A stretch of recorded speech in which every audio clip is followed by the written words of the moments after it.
Okay. Uh, yes, as you heard, I'm a physician, and I actually started working as a real physician. So I have spent years in cardiology, you know, putting pacemakers into people and so forth. But I also became very interested in stress, so I then became a stress researcher, which has been my main identity for decades. But since the early 80s, I've also been doing studies on culture and health and how cultural activities influence our life in many ways, but a lot of that will be in biology. And our previous speaker introduced the interesting topic, you know, how shall we look at empirical facts about the effects of culture on our bodies and our mind? Yes, I think it's very true that arts have to exist on their own conditions, and that we shouldn't use too much requirement of usefulness when we talk about arts. But still, it is useful to know a little bit about what happens in the brain and what happens in our hormones, what happens in our body, what happens in society. We introduce certain kinds of arts. We need to know that, actually. And also, one other thing which fascinates me is that I often hear the comment, you know, that, well, I don't want to know what goes on in my brain when I get stimulated by a music piece or by a piece of art. But, you know, I've been doing research about those sorts of things, and I'm just as naive as ever when I look at a piece of art or listen to a piece of music as I was before I knew anything about what goes on in my hormones and in my brain. So I don't think there is a necessary you know, fight between those two aspects. What I'll talk about here is I've written this book which just came out a couple of weeks ago with Springer Verlag. So you can order that from the internet. And I will talk about examples of research that I've been involved in myself, but also using a Nordic perspective. There is a lot going on in research in all the Nordic countries, Finland, Denmark, Norway. We have a lot of close collaboration in my group with people in Trondheim and in Bergen, for instance, in Norway, and in Aalborg in Denmark. And you can describe the you know, the relationship between the individual program when we experience pieces of art or music as a function of our previous experiences with art or music or whatever. And there is also some influence of genetic factors, and they of course give rise to reactions. So we change our behavior. There is physiological reaction, there is psychological reaction. I'm sorry about the Swedish there, but it's interesting when you look at the brain that if you think of a piece of art experience, you know, it goes into the brain, it goes into a structure called thalamus, which is a station where impulses are being sorted and then sent to other places in the brain as impulses. And you have this interplay with the emotional brain, which is here, which is very rapid.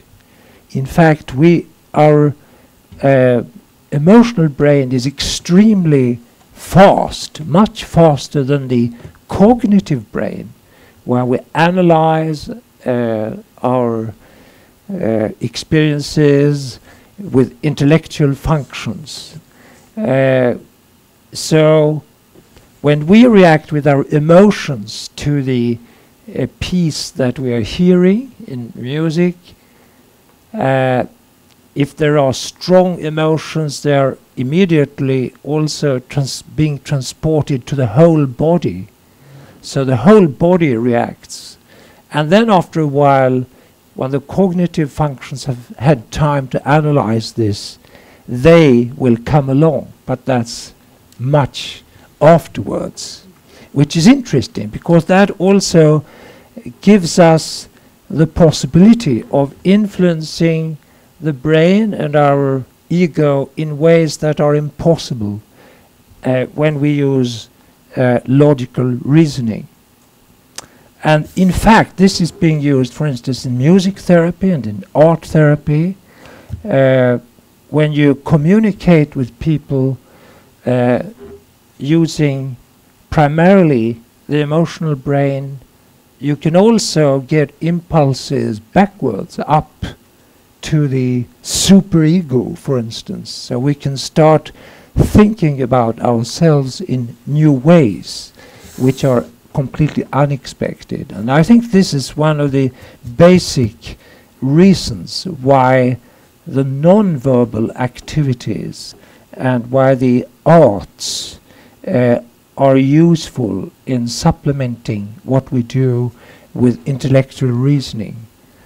And there are lots of examples of this. Let me just mention two examples. One is the fact that in dementia care with old people who don't know where they are, what their name is, what time it is, when the staff is coming in order to help them with feeding or washing them, they become very angry and completely disoriented.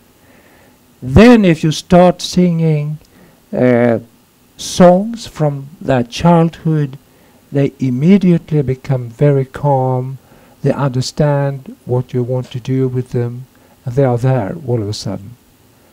And the reason is probably that in these demented people, there are islands of completely well-functioning memories.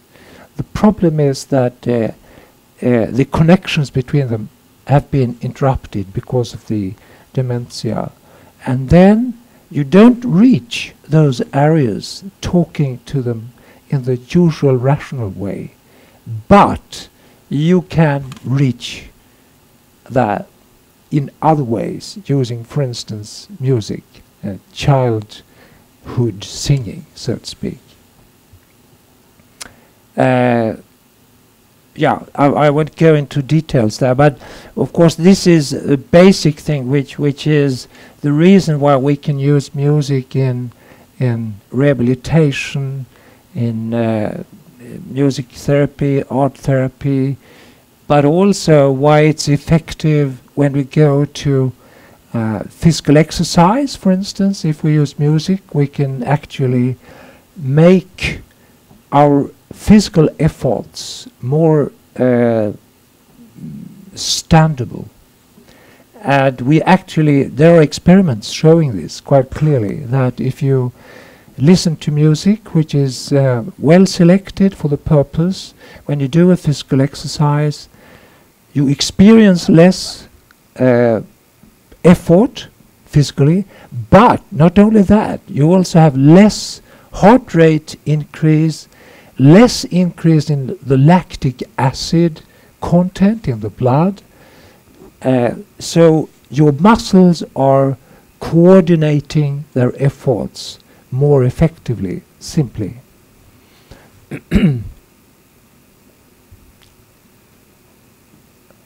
Actually, there are studies here in the Nordic countries showing that if you take people randomly from the population, you ask them about cultural activities, and this group started looking at this. They said, what happens if we have a group of people who are active in some sort of cultural activity? And then we are mainly talking about amateurs. So let's say that those people are active at least once a week. Do they have an advantage with regard to survival compared to other people?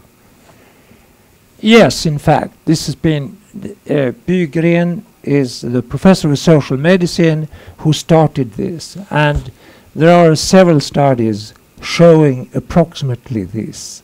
Even when you account for things like smoking, how they feel at the start of the follow-up and so forth, if you follow people for 8 years, as they did in the first study, you will see that the ones who were culturally active, they had a better chance of survival than the other ones. They lived for slightly longer than the non-active people. And this has been repeated in a Finnish study, which was even larger. So it's not just one study.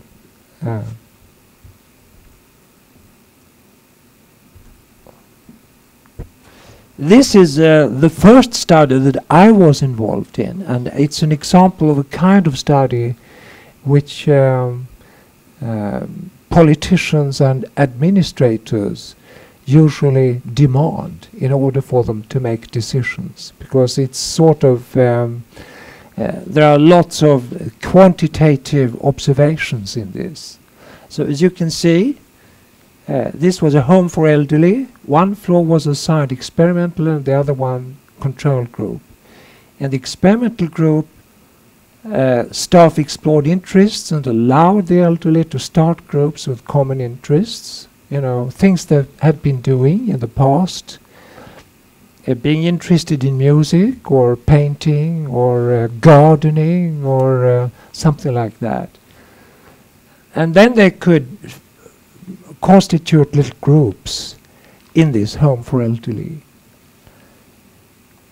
In the control group, the participants were not doing anything particular, just the regular things, but they were observed in the same way as the experimental group. And indeed, what we saw, there were several statistically significant differences in the way these groups developed. One of the more interesting findings, for instance, was that the activities seem to stimulate a group of hormones which have to do with regeneration, building of new cells, and defending the body against stress, you could say. In fact, one of the more dramatic findings in that study was that we measured height of these people. These were old people. They were on average 74, and they were up to 90 and plus 90. And when we measured their height repeatedly during this 6-month period, it turned out that the elderly people in the control group, which didn't have any particular activities, they shrank just as much as they were expected to do, because people really start shrinking when they are in those ages. But in the experimental group, these elderly people did not shrink. And you could wonder what's the explanation of that. Well, it could be just merely psychological, that when they were measured, they actually, you know, proudly exposed their body to this measurement.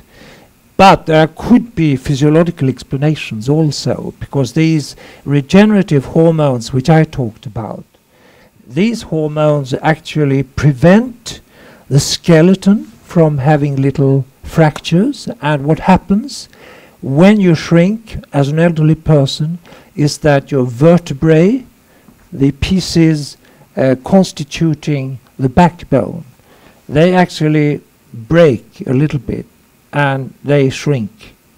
And also the little discs between the vertebrae, they also shrink, and they shrink more dramatically.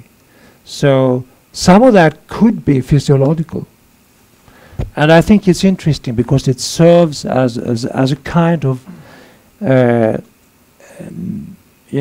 image of what you can do, actually. We also did another study later, which was using conversations about interesting pieces of art. And this was a study which also was, this was a randomized control study. So some of these elderly women met a person who showed them an interesting piece of art, and then they talked about this, and it evoked, thoughts about life, interesting conversations about conditions then and now and so forth. And then those people, this was going on once a week for 4 months, and then there was a follow-up period of 4 months. And interestingly, they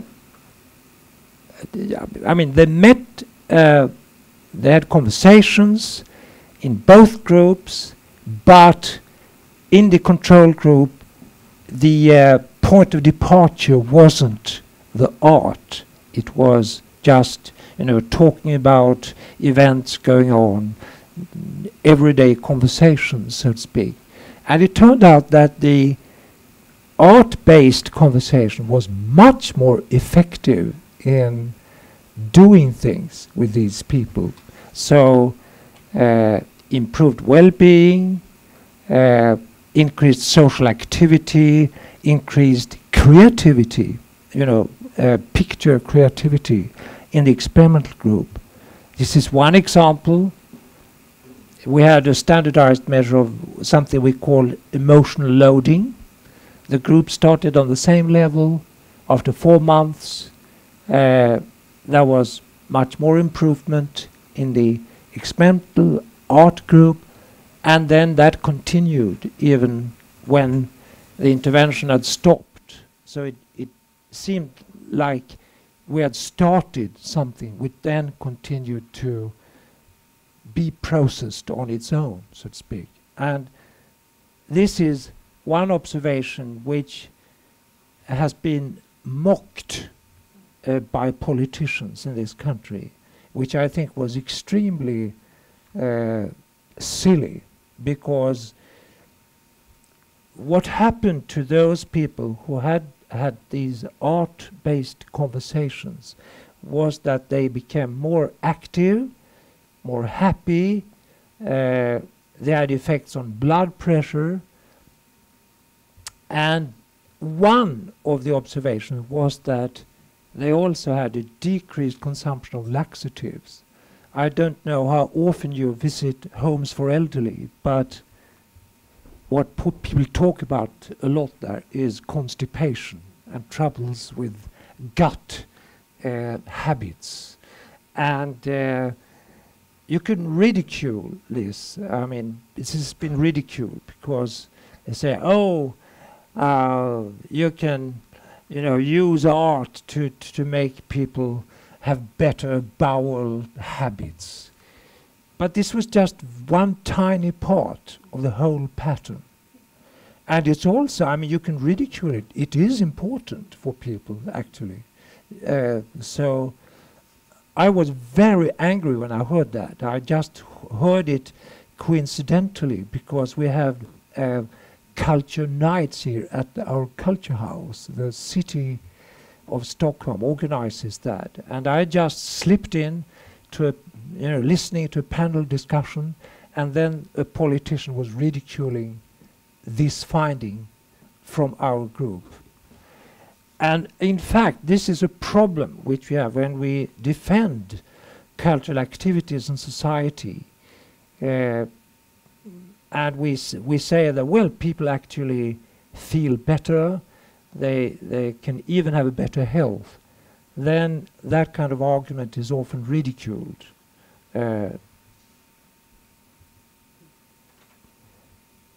We also, of course, look at young people, and this is from another study which we did, where we have the simple idea that kids actually could benefit from cultural activities. And as you certainly know, there have been even randomized controlled trials of 6-year-olds who have been, allocated to different groups. One group had music training early, learning an instrument, for instance, and other groups didn't do anything particular. One group had theater, interestingly.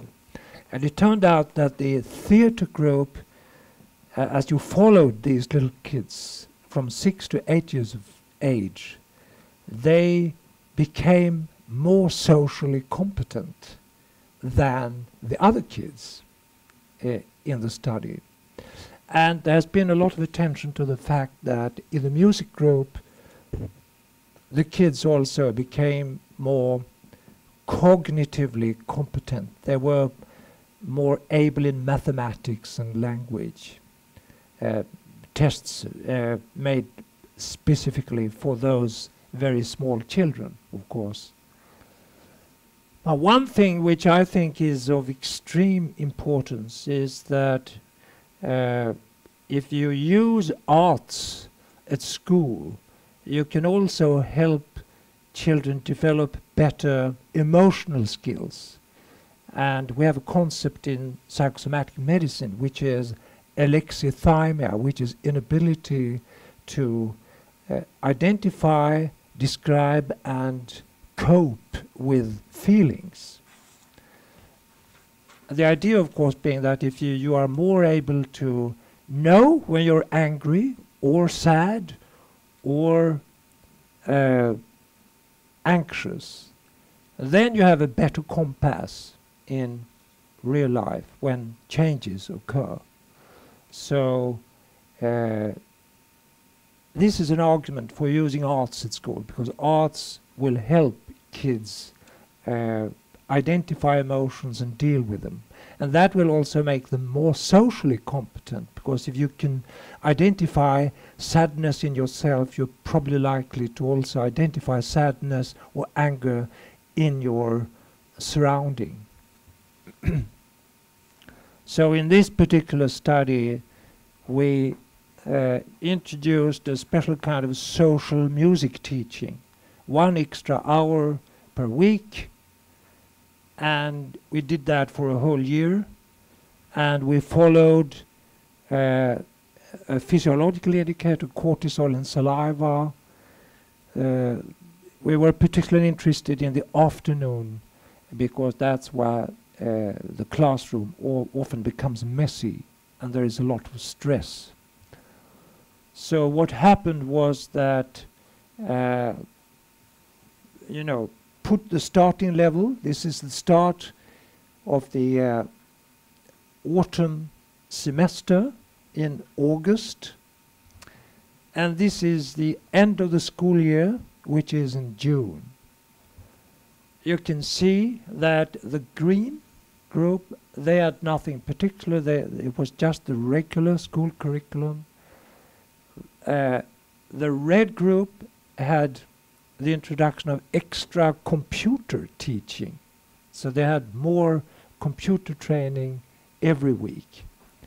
And you can see how saliva, cortisol, which is a stress indicator, in the afternoon increases in the mid-year in that group. And then it goes down to what it started with in the beginning. But in the music group, you can see that's the only group where actually the cortisol levels go down at the end of the school year. It takes some time, because one has to establish those social patterns, and the kids have to realize that if we do this fun music exercise, we'll be awarded. So therefore, we'd better keep quiet and collaborate with one another. And it's also a trick for making the kids discover one another as individuals and to collaborate with them. So it need not be any elite musical practice at all. It could be just simple drumming, but it has to be organized in some meaningful way. It's not just making noise together. And in fact, going back to the elderly again, there are studies which do show that elderly people who start singing in a choir, if they want to, you can never force people to do things they don't want to do, of course, and you shouldn't introduce anything which people don't want to do. But these people, there were two groups. All of them wanted to start singing in a choir, but only half of them were allowed to do so for 2 years. The other group had to wait. And then those groups were followed. There were actually, I think, 160 people altogether, divided into two equal groups. And you can see that there was, after 2 years, you could observe higher overall rating of physical health, fewer doctor visits, less medication use, fewer instances of falls, fewer other health problems. And the intervention group also demonstrated better morale and less loneliness than the comparison group. So you can see that there were benefits. And of course, the mechanisms behind this are a variety of things. The most obvious and very simple thing is, of course, that if these people have meaningful activities that they are expected to participate in every week, they are more highly motivated to take the medicine, to do some physical exercise, to avoid excessive alcohol consumption or smoking and so forth. Just simply they became more motivated to live a healthful life, so to speak. But there are also other mechanisms which we saw in this study. I won't go into detail because we have too little time, but it's been published so you can see this. It was also a randomized trial where people who had gut problems, actually psychosomatic gut problems, they all wanted to start singing in a choir, and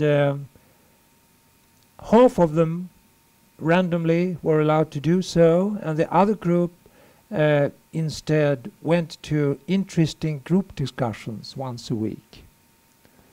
And then we followed another hormone, which is testosterone, which is interesting because it stimulates cell regeneration and protects the body against adverse effects of stress. Just like the hormones in the elderly we talked about a moment ago. These people are not elderly, they are in working age. And what we saw was that in the choir group, we could see that the regenerative hormone, this is the upper diagram here, was stimulated, at least in the first half of the study year. During the second half, it didn't function as well, and we don't think the choir worked as well in the end. But here, in the lower diagram, you can see that there was no such effect at all in the comparison group. So obviously, choir singing can stimulate regenerative hormones. Another thing which happens when you start singing regularly is that you train the collaboration between heart and lungs, so that you get a more effective cardiovascular and breathing collaboration, which you can use in other situations also, not only when you're singing. It's a bit like some kinds of sports and some kinds of you know, meditation training and yoga and self-hypnosis and such things.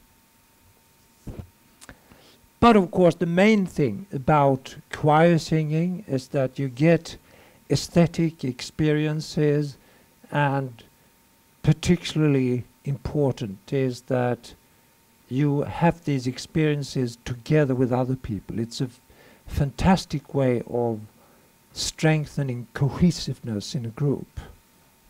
And we also know from studies that we can stimulate hormones which have to do with togetherness when we sing. And oxytocin is such a hormone. We've studied this in the when people have a singing lesson. You can see how oxytocin increases. Oxytocin is a hormone which starts the labor process when the woman has a child. But also we men have oxytocin, fortunately. And oxytocin stimulates togetherness. So obviously this is something going on in music practice. But we also know when we look at the hospitals that when people wake up from open heart surgery, in this case, we can see that when there is nothing going on, that's a yellow thing, then oxytocin goes down. This is when they this is before surgery. This is immediately when they wake up and they start listening to the music, and this is 30 minutes later. And you can see that in the music group, oxytocin immediately starts rising, and then it continues to rise. And the good thing about oxytocin is that it also reduces pain and reduces anxiety. So this is a really winning game. Also, we have been interested in our epidemiological studies in what happens in our workplaces. And we've asked randomly selected working Swedes whether something is organized at the workplace. It could be choirs, it could be painting, could be reading or writing, anything. Going to the movie, going to concerts together, theater performances, and so forth. That turns out not to be so common, but the more common it was, the more likely it was that they would be somewhat protected against the development of what we call emotional exhaustion, which is an equivalent of burnout. So it's not a strong effect, but it's statistically significant, and it speaks in favor of the opinion that cultural activities belongs to those activities which can protect the employees from being burnt out, simply. I will then this will be my last component here. I'm involved in a twin study which goes on at the Karolinska Institute, and it's a big thing. All the participating twins are between 27 and 54 years of age, approximately 8,000 of them. And one of the things we've been interested in is, for instance, the relationship between ability to handle emotions, the thing I talked about previously, and musical practice. And it turns out that, yes, I won't explain this in detail, but it's a big sample of people. And you can see that those who had very little music practice are up here, they have a poorer emotional handling than the other ones here. Because the higher up you are in the diagram here, the poorer your emotional ability is. And you can see that if the musical practice takes place together with other people, ensemble, that's the dotted line up here, then the effect is even more pronounced. So it means that you know, the ones with very little music practice and without ensemble, they are up in the left upper corner, and those who had a lot of music practice together with other people, they are down here. And you can see that the difference here is half a standard deviation, which is pretty substantial difference. What you will also see here is that these are women, and women in general have a better score for emotional handling. So women, but you know, a man who is training music a lot, and particularly together with other people, might have a better emotional ability than a woman who does nothing with this. We also see other interesting things, such as when people age, they usually become better on emotions.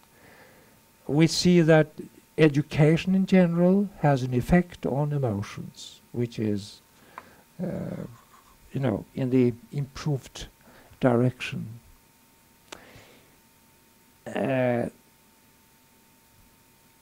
Yeah, this is the final picture. The Bygren group also did a randomized trial in which they actually offered the possibility to employees to participate in a weekly program. It could be either looking at films or going to concerts or singing in a choir or going to art exhibitions. And this went on once a week for 8 weeks. And in the control group, they had to wait. And then we, you know, they saw that social functioning and vitality was favorably influenced in the experimental group, much more so than in the comparison group. So we end up seeing that it is possible to do these kinds of squarey studies and to see that there is an effect actually of introducing cultural activities for various groups. We have talked about elderly, we have talked about working people, we have talked about children. And in the case of children, there are large studies. One is, for instance, published from Switzerland, where they could show that after 3 years of extra social music teaching, the pupils were much better in social functioning than in the experimental group. So there is more and more data accumulating, which seems to point in this direction. Yes. Thank you. Thank you.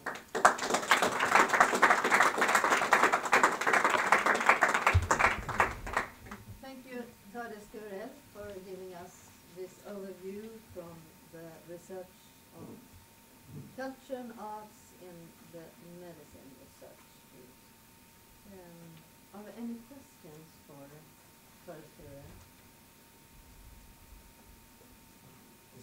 Yes. One thing I find pretty fascinating is that we appear to have a social hormone, the oxytocin. Yes, yes. How long has this been known? Because I think that's pretty much truly fascinating that we have something that regulates in our head, that regulates our social contacts and all that. Because as far as we knew beforehand, this was pretty much all social intercourse and all that. Yes, well, oxytocin is, of course, probably only one kind of hormone which seems to be involved in social cohesiveness.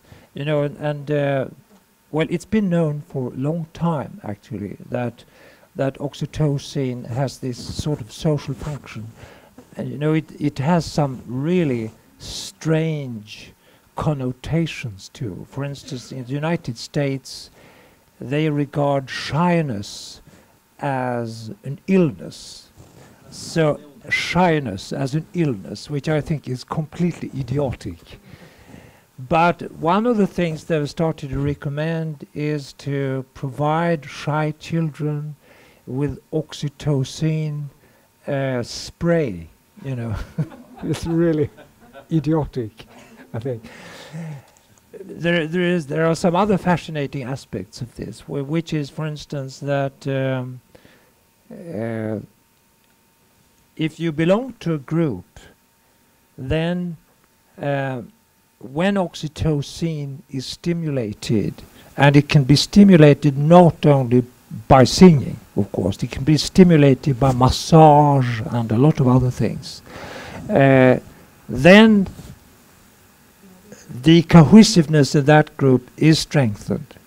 But on the other hand, it's also excluding people who don't belong to the group. So it has this mutual effect. It strengthens the within group feeling, but also the pushing out component of people who don't belong to the primary group, so to speak.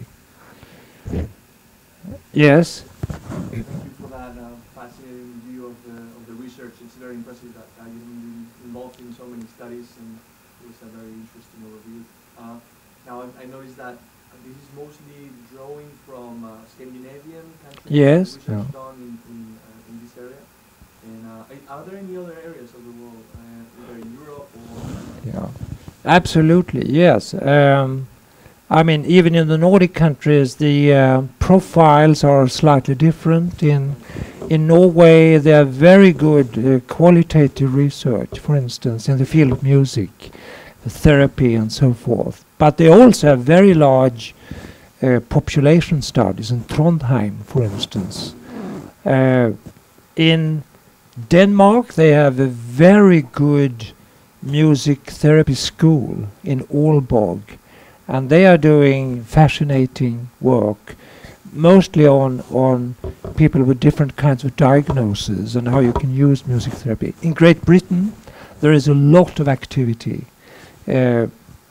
particularly centered around the Canterbury area, where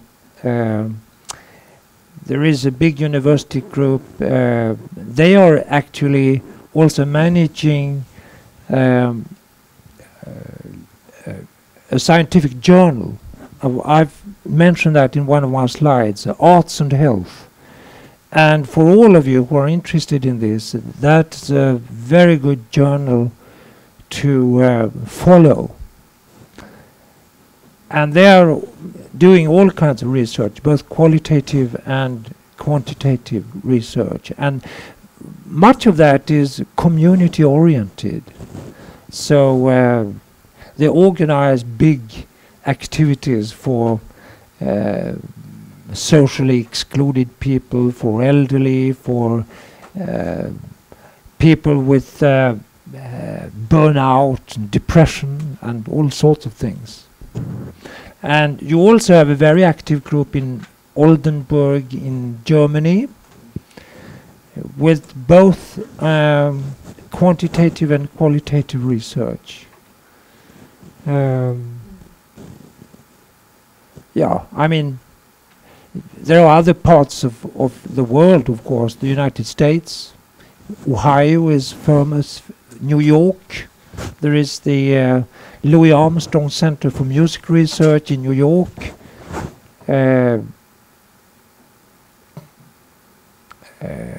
Australia is active. You know, it's all over, actually. It's a rapidly growing research field. So thank you very much. Oh, Sorry, Anna. yes. Sorry? Yes. So all this is medical-based research and stimulated by the medical profession, by medical practice. It's not stimulated. it's not come from any political agenda or anything like that? That's a good question. Of course, there is a growing awareness in our society. For instance, a governmental commission mentioned the importance of culture in relation to public health in the commission that was published in 2000. I was part of that myself. And this was the first time that cultural activity was mentioned in relation to public health ever in this country. And that had an impact on municipalities and counties in this country. So there are many activities going on with a focus on, you know, the importance of culture for health in people. So there is a growing political agenda, but like in most other countries, there is a lot of lip service, and when you start talking real money, it's often not there. But I think it's coming more and more. So, Töres, thank you to you. Thank And you. the same fruitful future, and Thank you. thanks for the Thank you. enlightenment. Thank you.